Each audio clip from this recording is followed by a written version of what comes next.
ကျွန်တော်ကလှိုင်းလီကြားပန်းရွှေကြားဆိုဇလန်တွေမှာချစ်ထွေးဆိုတဲ့ character နဲ့ပါဝင်သရုပ်ဆောင်ထားပါတယ်။နောက်မကန်နဲ့။ဒီဘာမှမကြမ်းနေကောင်။ဟေ့အောင်။ချစ်တယ်။ယောက်ျားဟာဒီမှာဆရာဝန်မတယောက်နဲ့တွဲနေဆရာဝန်ဖြစ်ဖို့အတွက်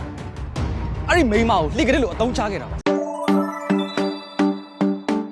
ကျွန်တော်အခု shooting မရှိတဲ့ရက်လေးတွေအားရရက်လေးတွေဆိုလို့ရှိရင်တော့ကျွန်တော်ရဲ့ဆိုင်ဖြစ်တဲ့ဒန်နာရီကဖေးမှာကျွန်တော်အချိန်လေးဖြုံးဖြစ်တယ်နောက်ပြီးတော့ကျွန်တော်ဆိုင်ထိုင်ဖြစ်ပါတယ်ခင်ဗျာကျွန်တော်ဆိုင်လေးက coffee ဆိုင်လို့လည်းပြောလို့ရတယ်အဓိကတော့ထိုင်းစားစာလေးတွေပေါ့နော်ဖွင့်လိုက်တာတော့အခုဆိုရင်2နှစ်တော့ကြော်ပါပြီခင်ဗျလက်ကြီးကောင်းအောင်လည်းပါတယ်ဆိုင်မှာလာကြည့်တဲ့လူတွေအတွက်လည်းမျက်စိပတာရလေးဖြစ်မယ်ပြီးတော့